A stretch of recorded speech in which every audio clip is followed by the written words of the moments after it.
कैसे हैं आप सारे के सारे लोग। और आज हम लेके आए हैं ब्लॉक 2 बीईजीसी 106 पॉपुलर लिटरेचर की। हमने ब्लॉक 1 ऑलरेडी कवर कर रखा है, जिन्होंने नहीं देखा प्लीज जाकर देखिए, उसे टिक लगाइए। बहुत अच्छी तरह से मैंने उसको कंटेंट को आपको प्रोवाइड कराया है, ठीक है। नेक्स्ट अब चलते हैं बिना देरी किए सीधा ब्लॉक 2 में कितने टॉपिक्स हैं। तो टोटल 4 यूनिट्स हमारे पास हैं, जिसमें से इंपॉर्टेंट है through the looking glasses and funny boy.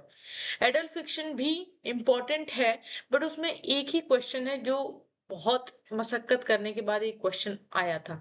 बाकी यूनिट 2 और यूनिट 4 से मैक्सिमम क्वेश्चन आते हैं, बड़े बड़े क्वेश्चन आते हैं, 10 मार्क्स के 20 मार्क्स के क्वेश्चन आते हैं। यूनिट 1 से रेयरली क्वेश्चन मैंने नहीं देखे अभी तक, 3-4 साल में मैंने नहीं देखे, ठीक है। तो आई होप कि आपने हाइलाइटर्स ओपन कर लिए होंगे, आई होप कि आपने अपनी बुक्स को ओपन कर लिए होंगे। और चलिए टिक लगाते हैं पहले।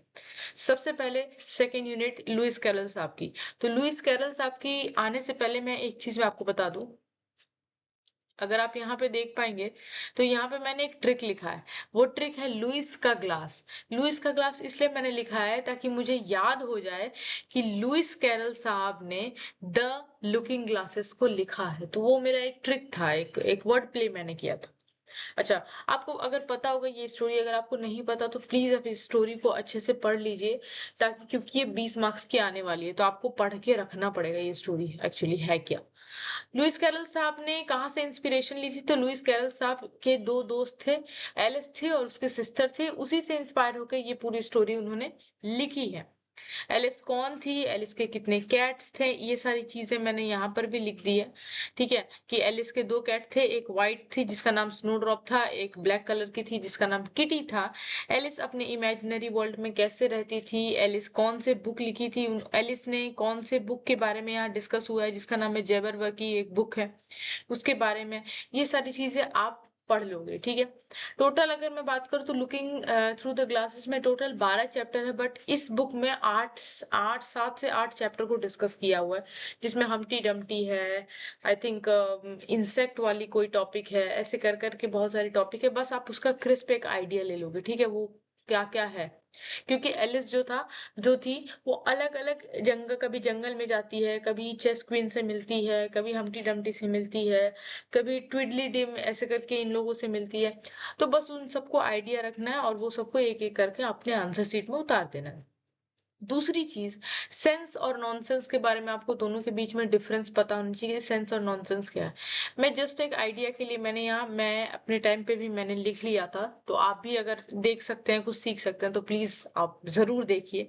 यहाँ पे मैंने लिखा है कि according to him this looking glass is a nonsense story where everything is just illogical. Obviously Lewis Carroll के अकॉर्डिंग ये जो स्टोरी है ये बिल्कुल कोई सेंस ही नहीं बनाती है, बहुत ही इमेजिनरी इलॉजिकल टाइप की स्टोरी है, कोई सेंस नहीं है, नॉनसेंस है।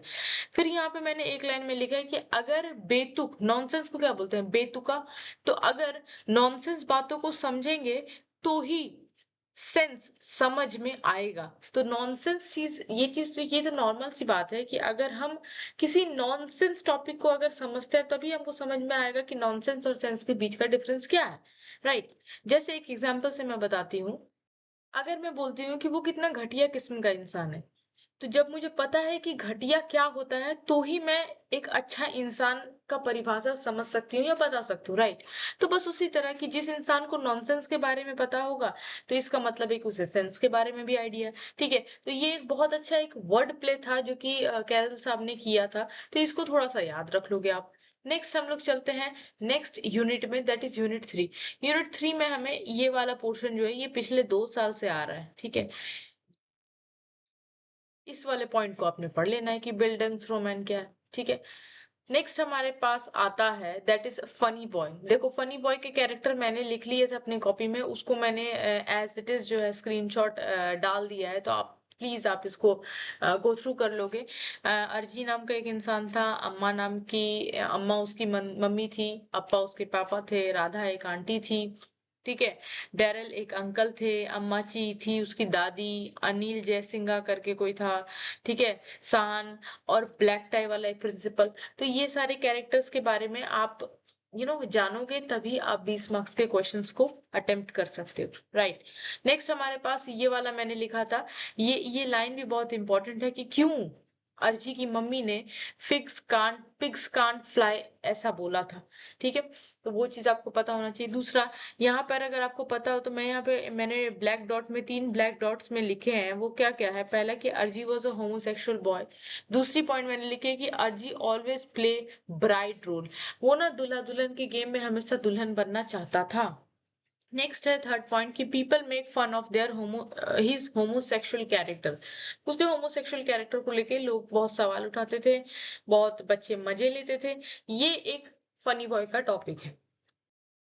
उसके बाद नेक्स्ट ये पिग्स कांट फ्लाई वाला जो बात मैंने पहले भी कही थी, उसको मैं फिर से रिपीट कर रही हूँ कि ये मॉम ने ऐसा क्यों कहा कि पिग्स जो है वो उड़ नहीं सकते हैं। तो इसके बारे में आपको पता होना चाहिए। यहाँ पर लिखा है, मैंने शॉर्टकट में लिखा था कि वेन हिज दादी अम्माची, अर्जी की जो दादी थी अम्माची, उन्होंने क्रिटिसाइज किया कि क्यों तुम दुल्हन वाली चीजें खेलते हो, क्यों तुम दुल्हन बनते हो, क्यों तुम एक मर्दों वाली तुम्हारी हरकतें नहीं है। तो जब वो मॉम के पास गया और उसने कहा कि मम्मी ऐसे जेंडर बायस्ड क्वेश्चन हमेशा क्यों मुझसे पूछा जाता है या फिर लोग मेरा मजाक क्यों उड़ाते हैं, उसी वक्त मॉम ने ये कहा था कि पिग्स जो होते हैं ना बेटा वो फ्लाई नहीं कर सकते। ठीक है, तो आई होप कि आपको ओवरऑल क्रिस्प समझ में आ गया होगा। मैंने chapter 2 3, sorry not chapter, unit 2 3 4 को मैंने बता दिया कि क्या क्या इंपॉर्टेंट है। आई होप आपने टिक भी लगा लिया होगा। Right, so this is all about. ये शायद 5 7 मिनट की छोटी सी वीडियो होगी, बट ये आपको वो सिखा जाएंगे जो शायद आपको एक बड़ी 10 15 मिनट की वीडियो ना सिखा पाए। तो आपको पता लग गया है कि क्या क्या इंपॉर्टेंट है, आपने टिक भी लगा लिया है। अब प्लीज अपना एफर्ट मारिए थोड़ा सा, और प्लीज चीजों को अंडरस्टैंड करने की कोशिश करिए। सो मैंने अपना काम कर दिया है, एंड अब आपकी बारी, आप अपना काम कर पाते हो कि नहीं। So please do like share and subscribe, and thank you so much people for watching this. And one last thing I would say कि अभी हमने कवर किया है ब्लॉक 2 को, नेक्स्ट वीडियो जो आएगी वो ब्लॉक 3 पे आएगी। ठीक है, तब तक के लिए स्टे ट्यून्ड। दिस इज मान्यता साइनिंग ऑफ। Thank you.